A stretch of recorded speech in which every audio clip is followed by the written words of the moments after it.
Hey guys, today we are discussing about the topic surface tension, the fascinating property of a liquid. In this section, we are discussing about the science, the reason behind the surface tension, and the real life applications and the impact of our life. Okay, let's start our journey through surface tension. First, we are discussing about the definition of surface tension. Surface tension is the elastic tendency of fluid surface. It minimizes surface area. Think of a liquid's skin. Surface tension എന്ന് പറയുന്നത് എന്താണ്? ഒരു ലിക്വിഡിൻ്റെ ഒരു ഇലാസ്തിക സ്വഭാവം അതിൻ്റെ സർഫേസിൽ ഒരു ഇലാസ്തിക പാട പോലെ ഈ ഒരു ദ്രാവകത്തിൽ കാണപ്പെടുന്നുണ്ട്. ആ ഒരു ടെൻഡൻസിനെ പറയുന്ന പേരാണ് സർഫേസ് ടെൻഷൻ. അത് സർഫേസ് ടെൻഷൻ എന്ന് പറയുന്നത് സർഫേസ് ഏരിയ കുറയ്ക്കുന്നതിന് സഹായിക്കുന്നുണ്ട്. അത് ലിക്വിഡിൻ്റെ ഒരു സ്കിന്ന് പോലെ അത് പ്രവർത്തിക്കുന്നു. ഇനി അതിൻ്റെ റീസൺ നോക്കാം. സർഫേസ് ടെൻഷൻ ഒരു പിക്ചർ കണ്ടില്ലേ? ഇതിൽ ആ ലിക്വിഡ് നമ്മൾ സൂം ചെയ്ത് കാണുമ്പോൾ മോളിക്യൂൾസ് അങ്ങനെ റാൻഡായിട്ട് ഇങ്ങനെ കാണപ്പെടും അല്ലേ? ഇങ്ങനെ റാൻഡായിട്ട് ഇങ്ങനെ അടുക്കി വെച്ച പോലെ കാണപ്പെടും. അപ്പം ഓരോ മോളിക്യൂൾ തമ്മിലും പരസ്പരം ആകർഷണ ബലമുണ്ട്. ആ ഒരു ആകർഷണ ബലത്തിന് എന്താണ് പറയുക? Cohesive force. ഒരേ തരം തന്മാത്രകൾ, ഒരേ തരം മോളിക്യൂൾസ്, സെയിം ടൈപ്പ് ഓഫ് മോളിക്യൂൾസിന് തമ്മിലുള്ള ആകർഷണ ബലമാണ് കൊഹിസീവ് ഫോഴ്സ്. അപ്പോൾ ഈ കൊഹിസീവ് ഫോഴ്സ് കാരണം ഈ ഒരു ലിക്വിഡിൻ്റെ എല്ലാ മോളിക്യൂളും തമ്മിൽ വളരെയധികം ആകർഷണ ബലം ഉണ്ടായിരിക്കും.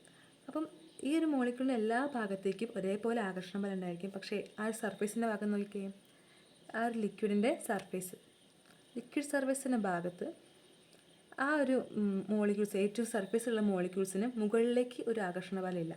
ബാക്കി എല്ലാ മോളിക്യൂൾസിനും എല്ലാ ഭാഗത്തേക്കും ഉണ്ട്. പക്ഷേ ഒരു സർഫേസിൽ കാണപ്പെടുന്ന മോളിക്യൂൾസിനും മുകൾ ഭാഗത്തേക്ക് ആകർഷണ ബലം കാണപ്പെടുന്നില്ല. അപ്പം അവിടെയുള്ള മോളിക്യൂൾസ് എന്ത് ചെയ്യും? പരസ്പരം ആകർഷിക്കും. ഒരു പാട പോലെ പ്രവർത്തിക്കും, ഒരു പാളി പോലെ, ഒരു ലെയർ പോലെ പ്രവർത്തിക്കും. അപ്പം ഇതിനെയാണ് സർഫേസ് ടെൻഷൻ എന്ന് പറയുന്നത്. Let's check out. Molecules at the surface behave differently. They are pulled inward creating tension. ആ മോളിക്യൂൾസ് ഇൻവാർഡിലേക്ക്, ഉള്ളിലേക്കും ആകർഷിക്കപ്പെടും, പരസ്പരം ആകർഷിക്കപ്പെടും, പക്ഷെ മുകളിലേക്ക് ആകർഷിക്കപ്പെടുന്നില്ല. Okay, this is the reason of surface tension. Okay, let's check out the next post. We discussed what is cohesive force. Cohesive force example പറയുകയാണെങ്കിൽ ഇപ്പോൾ സെയിം മോളിക്യൂൾസ് തമ്മിലുള്ള ആകർഷണ ബലമാണ്. അതിന് എക്സാമ്പിൾ ജലതന്മാത്രകൾ, വാട്ടർ മോളിക്യൂൾസ് തമ്മിലുള്ള ആകർഷണ ബലം, വാട്ടർ മോളിക്യൂൾസ് തമ്മിലുള്ള അട്രാക്ഷൻ. ഇപ്പം അഡിസീവ് ഫോഴ്സും കൊഹീസീവ് ഫോഴ്സും ഉണ്ട് നമ്മളുടെ ഒരു യൂണിവേഴ്സിൽ. അപ്പോൾ അഡിസീവ് ഫോഴ്സിന് എക്സാമ്പിൾ എന്താണ്? Different type of molecules, unlike molecules തമ്മിലുള്ള ആകർഷണ ബലമാണ് ആ ഒരു അട്രാക്റ്റീവ് ഫോഴ്സ്. അപ്പോൾ അതിൻ്റെ എക്സാമ്പിളായിട്ട് എന്ത് പറയാം? When we take a glass of water, the water molecules attract the glass molecules. അവർ തമ്മിലുള്ള ആ ഒരു ആകർഷണ ബലത്തിനാണ് എന്ത് പറയുന്നത്? അഡിസീവ് ഫോഴ്സ് എന്ന് പറയുന്നത്. Next we R discussing about the everyday examples. നമ്മൾ കണ്ടിട്ടുണ്ട് ഇങ്ങനെ മഴക്കാലങ്ങളിലൊക്കെ ഈ ഇലകളുടെ മുകളിൽ വാട്ടർ മോളിക്യൂൾസ് എങ്ങനെയാണ്?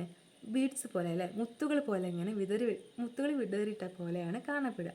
അതിന് കാരണം ചിന്തിച്ചിട്ടുണ്ടോ? നമ്മളിപ്പോൾ മനസ്സിലാക്കി അതിന് കാരണം സർഫേസ് ടെൻഷനാണ്, പ്രതലബലം. അപ്പം അതിന് കാരണം എന്ന് വെച്ചാൽ നമ്മൾ പറഞ്ഞു സർഫേസ് ടെൻഷൻ സർഫേസ് ഏരിയ, ഒരു ലിക്വിഡിൻ്റെ സർഫേസ് ഏരിയ കുറയ്ക്കുന്നതിന് സഹായിക്കുന്നുണ്ട്.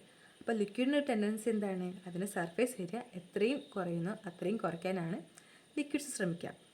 അപ്പോൾ സർഫേസ് ഏരിയ ഏറ്റവും കുറയുന്നത് സ്ഫെറിക്കൽ ഷേപ്പിലായതുകൊണ്ടാണ് വാട്ടർ മോളിക്യൂൾസ് അല്ലെങ്കിൽ ലിക്വിഡ് മോളിക്യൂൾസ് സ്ഫെറിക്കൽ ഷേപ്പിൽ കാണപ്പെടുന്നത്. ഓക്കെ, അവിടെ സർഫേസ് ടെൻഷൻ ഏറ്റവും കൂടുതൽ കാണപ്പെടുന്നു, സർഫേസ് ഏരിയ ഏറ്റവും കുറവ് കാണപ്പെടുന്നു. ഓക്കെ, അപ്പോൾ അതൊരു റിയൽ ലൈഫ് ആപ്ലിക്കേഷനായിട്ട് പറയാം. പിന്നെയോ soap bubbles. Soap reduces water surface tension. This allows bubbles to form and stretch. ഈ സോപ്പ് ബബിൾസ് സർഫേസ് ടെൻഷൻ കുറയ്ക്കാൻ സഹായിക്കുന്നുണ്ട്. അതാണ് നമ്മൾ ചില വെള്ളത്തിലിട്ട് നമ്മൾ അലക്കുമ്പോൾ, നമ്മൾ വാഷ് ചെയ്യുമ്പോൾ, നമ്മൾ ക്ലോത്ത്സൊക്കെ വാഷ് ചെയ്യുമ്പോൾ എന്താവും? അത് നല്ലപോലെ ചിലപ്പം പതഞ്ഞ് വരാറില്ല. നമ്മൾ ഡിറ്റർജൻറ്റ് ആഡ് ചെയ്യുമ്പോൾ എന്താകും? സോപ്പുകൾ ആഡ് ചെയ്യുമ്പോൾ നമുക്ക് നല്ലപോലെ അതിൽ അഴുക്കൊക്കെ ഒഴിവാക്കാൻ പറ്റും. സാധാരണ വെള്ളത്തിലിട്ട് അലക്കുന്നതിനേക്കാളും വൃത്തിയായി കിട്ടുന്ന എപ്പോഴാണ്? നമ്മൾ സോപ്പ് ഉപയോഗിക്കുമ്പോഴാണല്ലേ. അപ്പോൾ ആ സർഫേസ് ടെൻഷൻ, ആ ഒരു വാട്ടറിൻ്റെ സർഫേസ് ടെൻഷൻ കുറയ്ക്കാനാണ് സോപ്പ് ബബിൾ സഹായിക്കുന്നത്. ഓക്കെ, പിന്നെ നിങ്ങൾ ചില സമയം ശ്രദ്ധിച്ചിട്ടുണ്ടോ? ഈ വാട്ടർ മോളിക്യൂളിൽ കൂടെ ഇതുപോലത്തെ പ്രാണികൾ ഇങ്ങനെ മൂവ് ചെയ്ത് കണ്ടിട്ടില്ലേ? ഇതിന് കാരണം സർഫേസ് ടെൻഷനാണ്. ഈ ഒരു ഇൻസെക്റ്റിനൊക്കെ വാട്ടറിൻ്റെ സർഫേസിലൂടെ മൂവ് ചെയ്യാൻ സഹായിക്കുന്നത് സർഫേസ് ടെൻഷൻ കാരണമാണ്. ഓക്കെ. പിന്നെ നമ്മൾ എക്സ്പെരിമെൻറ്റ് കുറേ ചെയ്ത് കണ്ടിട്ടുണ്ടല്ലേ? എക്സിബിഷനൊക്കെ പോകുമ്പോൾ എങ്ങനെയാണ് ഒരു ഗ്ലാസ്സിൽ നമ്മൾ വാട്ടർ എടുത്തിട്ട് അതിന് മുകളിൽ പേപ്പർ പിന്നോ ബ്ലേഡൊക്കെ വെക്കുമ്പോൾ അത് അടിയിലേക്ക് പോവാതെ കാണാറില്ലേ? അതിനൊക്കെ എന്താണ്? സർഫേസ് ടെൻഷനാണ് അതിൻ്റെയൊക്കെ പിന്നിലുള്ള science. Okay.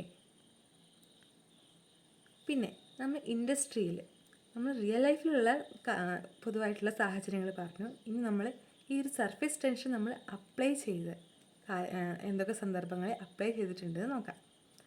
Applications in industry: inkjet printing and beyond. Inkjet printing: precise ink droplets are formed. Surface tension controls their shape. പിന്നെയോ ഡിറ്റർജൻറ്റ്സ്: they reduce water surface tension. This helps clean surface effectively. നമ്മൾ പറഞ്ഞു detergent water surface tension കുറയ്ക്കുന്നുണ്ട്. പിന്നെ medical devices എന്താണ്? Controlling liquid behaviour is crucial. Surface tension plays a key role.